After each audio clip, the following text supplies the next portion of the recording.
We know that dog. Do we know that dog or do we know that dog? Mario, do we know that dog? His little leg is shaking. So, just wanting to wish all of you a happy Sabbath here in Wisconsin. Got in on Wednesday and we found out that Wednesday was actually our class, the Pandemic Busters class. So, Satan is just like trying to stop so much of our ministry work right now. We're preaching such truth, and every time we turn around, something is happening where Satan is causing things to be disrupted and distracted. The beautiful thing is I'm here right now with Mario, and right. Oh, you heard your name, didn't you? And I know a lot of you haven't seen him for a while, and so I thought, you know what? I've got I gotta prepare a little bit more for our pandemic class because none of the books came in. And I'm like, you know what? Satan, I rebuke you. Get thee behind me. I mean, he's trying so hard to stop this ministry. So here we are in Rhineland, Wisconsin. We got rid of all the books. Everybody wanted a book. They wanted to use it as an evangelizing tool. A lot of them wanted it for other family members because it's, it's so powerful. It's so full of not just stuff for the pandemic, but if you have cancer, if you have heart disease, if you have hypertension, diabetes, if you're overweight, if you have depression, anxiety, it's all in there. And it's such an easy book to follow. It's like, people are like, yeah, this is awesome. And for us, it's an evangelizing tool because it's giving people the natural healing method, and it's glorifying God. And people who don't know God are seeing God in the pages. I love it. I love it. I love it. And you know what? Healthcare is broken. And I was talking, we had an encounter the other day, right down the road here. These guys were getting ready to log. And the guy's wife had cancer and had to go through chemo. And he said, they told her that when she got a fever of 101.5, she needed to call the ambulance and come into the ER. And I'm like, what? I said, did you know that at 104, when you spike a fever and you're in a hot fever bath of 114 degrees, that it kills cancer?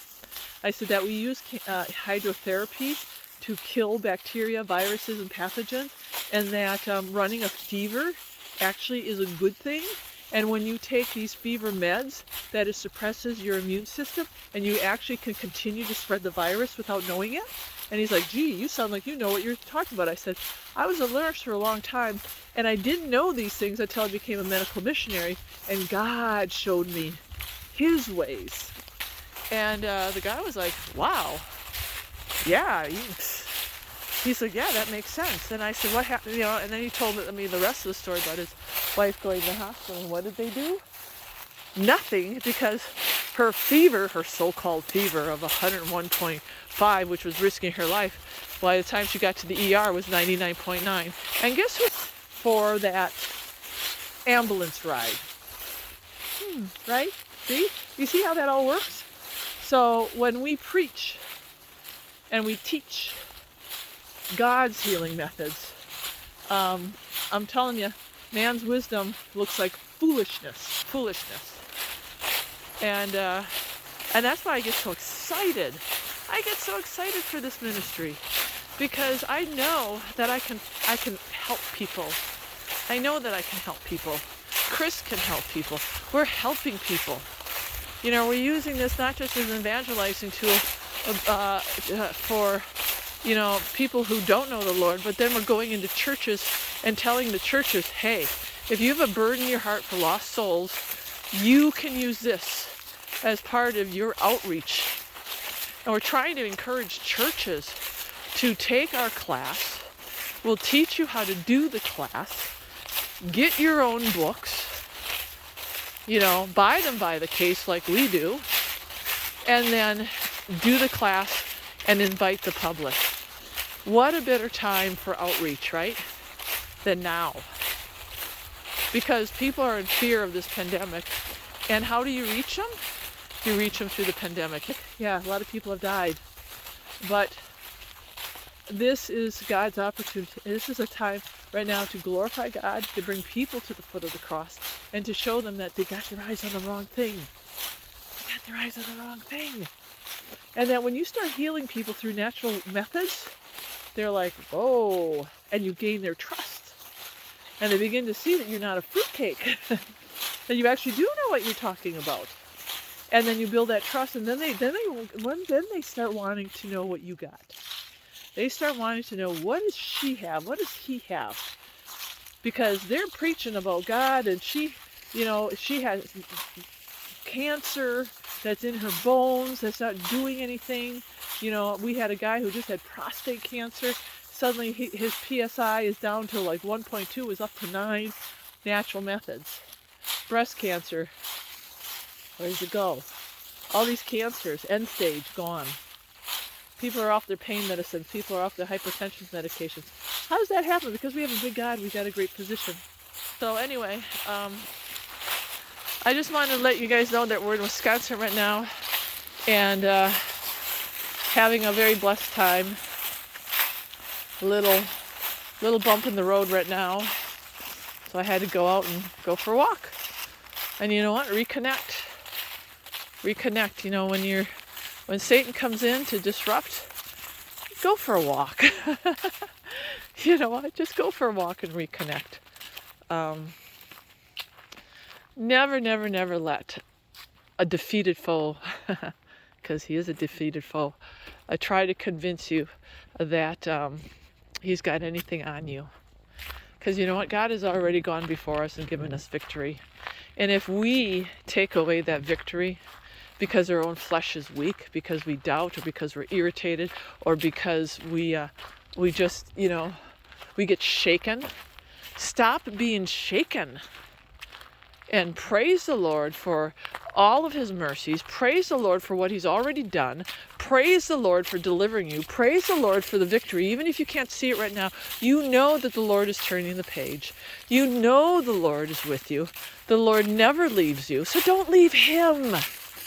Don't leave him. It's the worst thing that we can do. I get frustrated, when I see the lack of faith and the lack of trust and the distractions of the world come in, and it allows us to shake, because it is a lack of faith and it is a lack of trust, because we're allowing the ground to shake and we're shaking with it instead of standing like the tree. If we got our hands clasped with Christ, that tree is going to bend and it's going to sway and it's going to do all of these things, but it's not going to topple over. But if we allow it to topple over, then we're going to topple over. So take every thought captive, whatever you're doing right now, whatever frustrations, whatever. I don't know who I'm preaching to, but I'm preaching to somebody out there. You are a child of God. You are adopted. That adoption never ends. It's secure. And start walking it out in victory. Today's the Sabbath day. Delight in the Sabbath. Stop having Satan steal your joy because you decide to walk in your own flesh and get your feathers ruffled. Right? I'm just saying. I'm home with Mario, and it's coming up. It's going to be a great success because God has already gone before me, and he's already won the victory. All right. So again, I don't know who I'm preaching to, but I know there's somebody out there who's listening, and I'm going to get this up right now. But thanks for the support, and anybody who wants a book, pass it on, and just email me, and we'll get you out some books as soon as I get back to where I need to be, which is in Keystone in a couple days, and then we're heading off to Idaho. So we just need prayers for the ministry. That's all we ask for. All right, God bless.